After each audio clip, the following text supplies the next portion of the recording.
MP board कक्षा 7वीं वाले सभी बच्चों का यहाँ पर कल सुबह जो पेपर होगा यानी कि 9 मार्च का ये पूरा का पूरा रियल वाला क्वेश्चन पेपर आ चुका है।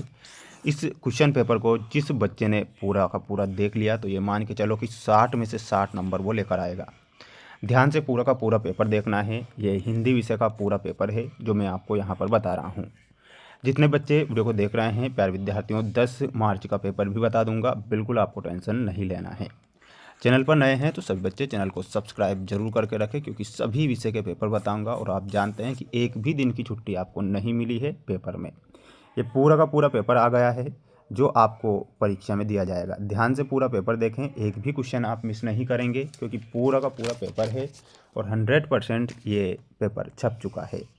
पहला ही प्रश्न परीक्षा में आएगा कि दामिनी यह गई दमक, यह पंक्ति किस कविता से ली गई है। तो प्यारे विद्यार्थियों, ये जो पंक्ति ली गई है मेघ बजे कविता से ली गई पंक्ति है।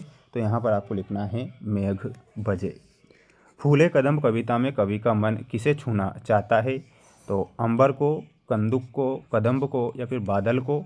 तो इसमें आपको कदम्ब ध्यान रखना है। फूले कदम्ब कविता में कवि का मन किसे छूना चाहता है, कदम्ब को। पाठ के अनुसार गंगा किसकी निशानी है। तो किसानों की मेहनत, मौसम बदलने की, गीतों व कहानियों की या फिर भारत की प्राचीनता की। यहाँ पर आपको ध्यान रखना है भारत की प्राचीनता की निशानी है गंगा। तो यहाँ पर आपको लिखना है भारत की प्राचीनता। पूरा का पूरा पेपर ध्यान से देखना है। जितने भी बच्चे वीडियो को देख रहे हैं तो सभी को चैनल को सब्सक्राइब जरूर करके रखना है, क्योंकि पेपर में बता रहा हूँ पूरा पेपर छपेगा। दीपू से सभी क्या करते थे।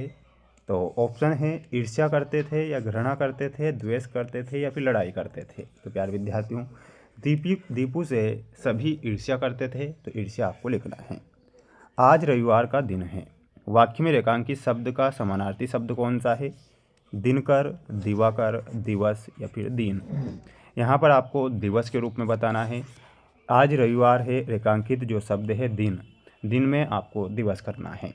बढ़ेंगे अगले क्वेश्चन की ओर। अगला क्वेश्चन देखिएगा, ये रहा अगला क्वेश्चन जो आपको परीक्षा में दिया जाएगा और आपसे पूछा जाएगा।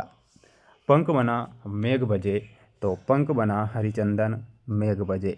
तो यहाँ पर आपको क्या फिल कर आना है, हरिचंदन फिल करके आना है।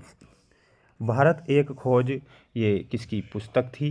तो आप जानते हैं कि जवाहरलाल नेहरू की ये पुस्तक थी।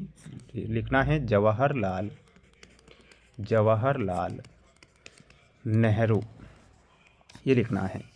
अष्टांग योग का चौथा अंग क्या है। तो अष्टांग योग का जो चौथा अंग है इसमें ध्यान रखना है प्राणायाम।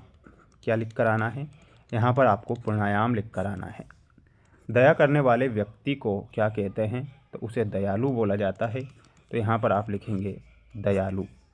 धिन धिन धा धमक धमक पंक्ति में कौन सा अलंकार है। तो यहाँ पर आपको लिखना है, यहाँ पर अनुप्रास अलंकार हो जाएगा। कौन सा हो जाएगा, अनुप्रास। तो जल्दी से जल्दी आप इन्हें क्या करेंगे, अच्छे से याद कर लेंगे, क्योंकि पूरा का पूरा पेपर बताऊंगा, बिल्कुल सॉल्यूशन के साथ बताऊंगा, बिल्कुल आपको याद करना है। शाम के समय गंगा नदी कैसी दिखाई देती है। तो इसमें आपको इतना लिखना है, शाम के समय गंगा नदी सुनहरी दिखाई देती है। कैसी दिखाई देती है, सुनहरी दिखाई देती है। इतना आपको पूरा सेंटेंस बनाकर लिखना है। ये 2 नंबर में प्रश्न आएगा। अगला प्रश्न आएगा 2 नंबर में, ध्यान से देख लीजिए, याद कर लीजिए। ये 2 नंबर वाले प्रश्न रहेंगे परीक्षा में। दीन दुखी जीवों के प्रति हमारा व्यवहार कैसा होना चाहिए। तो इसमें आपको ध्यान रखना है करुणापूर्ण, क्या लिखना है, यहाँ पर लिखना है आपको करुणापूर्ण व दयालुता से भरा, दयालुता से भरा, ये आपको लिखना है। दादी की घड़ी कहानी के अनुसार असली अलार्म कहाँ पर होता है। तो आज इसमें लिखना है अपने मन में, अपने मन में, ये आपको लिखना है। दिए गए शब्दों के तुकांत शब्द लिखना है। तो चंदन का आपको क्या लिखना है, चंदन का आपको यहाँ पर वंदन लिखना है। चमक का धमक लिख देना है, चमक का क्या हो जाएगा, धमक लिखना है। रीता का बीता हो जाएगा। और बरस का क्या हो जाएगा, बरस का तरस हो जाएगा। यहाँ पर आपको क्या लिखना है, तरस लिखना है। ठीक है, तो ये आपको अच्छे से लिखना है। गणगौर मध्य प्रदेश के किस क्षेत्र का लोक नृत्य है। तो प्यारे विद्यार्थियों, ये मध्य प्रदेश का निमाड़ क्षेत्र का लोक नृत्य है। कहाँ का है? तो यहाँ पर लिखना है निमाड़। योग के अति सूक्ष्म साधन कौन कौन से हैं? तो इसमें आपको यम और नियम लिखना है। यम और नियम, तो ये दो नंबर वाले प्रश्न आएंगे परीक्षा में, तो इन्हें आपको क्या करना है? याद कर लेना है।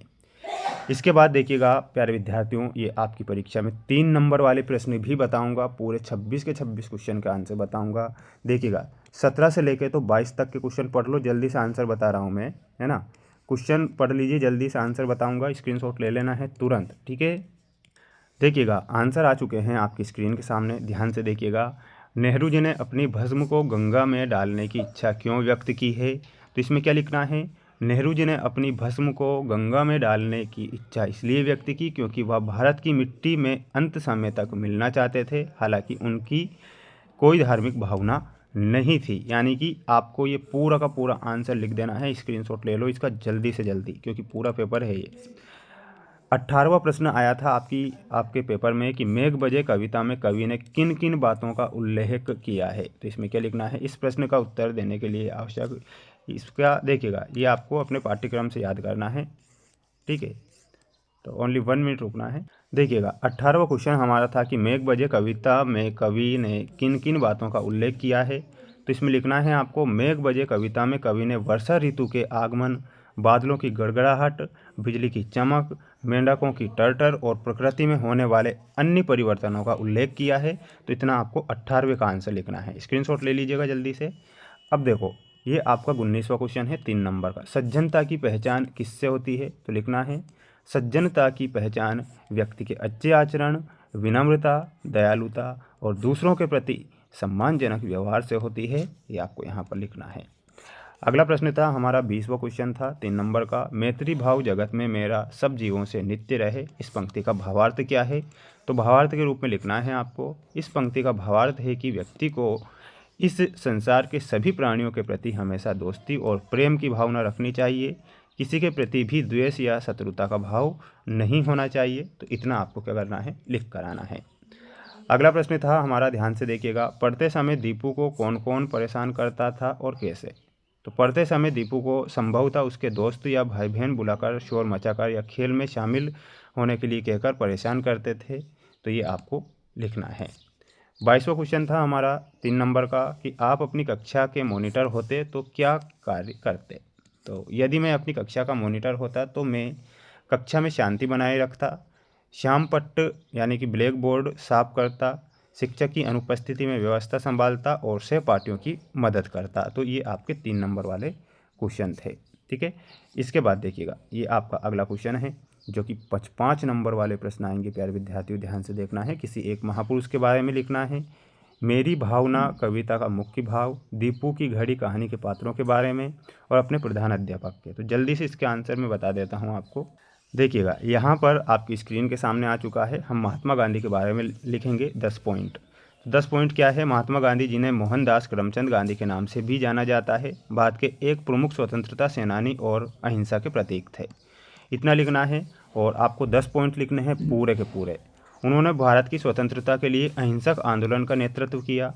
उन्हें राष्ट्रपिता या बापू के नाम से भी जाना जाता है। तीसरा पॉइंट है, गांधी जी ने अपनी वकालत की पढ़ाई लंदन में पूरी की। चौथा रहेगा, दक्षिण भारत में उन्होंने रंगभेद के खिलाफ लड़ी और सत्याग्रह की शुरुआत की। ठीक है, स्क्रीनशॉट ले लेना है। अब 5 पॉइंट ये है, इनके भी आप एक स्क्रीनशॉट ले लो जल्दी से जल्दी। 24वां क्वेश्चन आएगा परीक्षा में, देखिएगा, मेरी भावना कविता का मुख्य भाव क्या है? तो ये भाव आपको लिखना है, स्क्रीनशॉट ले लो जल्दी से। ठीक है, ये इतना आपको लिखना है। 25वां क्वेश्चन का स्क्रीनशॉट ले लेना है, दीपू की घड़ी कहानी के पात्रों के बारे में। और ये आपका 26वां क्वेश्चन रहेगा 5 नंबर का, तो स्क्रीनशॉट ले लीजिए जल्दी से इसका। ये इतना आपको स्क्रीनशॉट ले लेना है। ठीक है, तो ये सारे के सारे क्वेश्चन मैंने यहाँ पर 26 के 26 प्रश्न आपको बता दिए हैं। अब आपको इन्हें याद करके जाना है और अच्छे से याद करना है। प्यारे विद्यार्थियों, आपको जो अगला सेट पेपर रहेगा वो मैं नेक्स्ट वीडियो में बताऊंगा। ये सारे के सारे जो मोस्ट प्रश्न बता रहा हूँ इन्हें पढ़कर ही जाना है, क्योंकि प्रश्न मोस्ट ही आएंगे। ठीक है, बिल्कुल।